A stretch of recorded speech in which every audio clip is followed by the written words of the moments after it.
Okay, so which act introduce the concept of separate electorate for Muslims, ठीक है, Muslims के लिए कौन सा एक्ट था जिसके अंदर सेपरेट इलेक्टोरेट बनाए गए थे? So government Indian council act of 1909 was the act, Indian council act of 1909, ठीक है, जिसके अंदर सेपरेट इलेक्टोरेट फॉर मुस्लिम्स बनाए गए थे, ठीक है। नेक्स्ट क्वेश्चन इज अंडर कौन से इंडियन कॉन्स्टिट्यूशन, ठीक है, कॉन्सेंट्रेशन ऑफ वेल्थ वायोलेट्स, ठीक है, right to equality wealth violation पे नहीं बोलते, डीपीएसपी जरूर बोलता है वेल्थ वायोलेशन पे, ठीक है। राइट टू फ्रीडम भी वेल्थ वायोलेशन पे, वेल्थ कॉन्सेंट्रेशन पे नहीं बोलता, और कॉन्सेप्ट ऑफ वेलफेयर भी वेल्थ कॉन्सेंट्रेशन पे नहीं बोलता। खाली डीपीएसपी जो है वो वेल्थ कॉन्सेंट्रेशन के ऊपर बोलता है कि कॉन्सेंट्रेशन ऑफ वेल्थ नहीं होना चाहिए, ठीक है।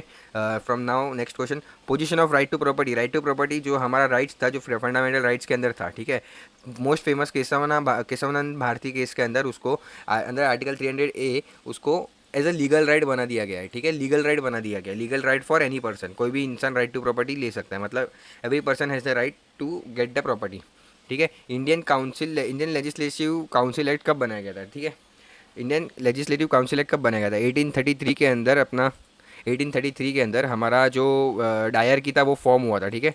1833 के अंदर डायर की फॉर्म हुआ था, पूरा अबॉलिशमेंट हो गया था, उसको ईस्ट इंडिया कंपनी को सिर्फ एज अ एडमिनिस्ट्रेटर रखा था, ठीक है।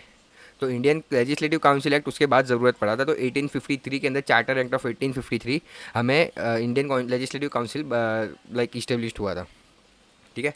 साइमन कमीशन का मेन ऑब्जेक्टिव क्या था, ठीक है, 1990 का जो एक्ट था, ठीक है, report on the working of 1919 act, 1919 act के अंदर जो भी रिपोर्ट थी वो बनाने के लिए साइमन कमीशन 1927 के अंदर काम था। अब बेसिकली देखो, साइमन कमीशन 1927, ठीक है, 1927 के अंदर कमीशन था, ठीक है। डायर की कब इस्टेब्लिश हुई थी? डायर की 1833 के आई थिंक अंदर इस्टेब्लिश हुई थी, ठीक है। न्यू इंडियन कॉन्स्टिट्यूशन ड्राफ्ट करने की डिमांड कब से स्टार्ट हुई थी? अराउंड 1934 के आसपास स्टार्ट हुई थी। प्रपोज इंडियन इंडिपेंडेंस भी हमारा इंडिपेंडेंस के आसपास ही स्टार्ट हुई थी। सो बचा एक ही चीज़, report on the working of 1919 act, ठीक है, करेक्ट है। Next, which of the following act abolish the East India Company, East India Company को कौन से एक्ट ने अबॉलिश ही कर दिया पूरा, ठीक है। सो देखिए, बेसिकली चार्टर 1833 के अंदर ही ईस्ट इंडिया कंपनी को एज ए एडमिन रखा गया था, ठीक है। अभी एडमिन है तो मतलब अभी भी चार्टर चल रहा है, ठीक है, चार्टर चल रहा है। यहाँ पे आप देखिए, बेसिकली इंडिपेंडेंस एक्ट नहीं काम आएगा, council act East India Company को काम नहीं आएगा, ठीक है। बचा ये दो चीज़, government of India act 1858, charter act of 1853। अगर चार्टर एक्ट आ रहा है तो मतलब अभी भी जो क्वीन है जो ब्रिटिश क्वीन है वो है ना, अभी भी ऑर्डर्स दे रही है, ठीक है, तो वो गलत है, ठीक है। गवर्नमेंट ऑफ इंडिया एक्ट मतलब वो लोग यहाँ पे इस्टेब्लिश्ड हो गए हैं, ब्रिटिशर्स इस्टेब्लिश्ड हो गए हैं, ठीक है। So government of India act East India Company को पूरा अबॉलिश कर देता है।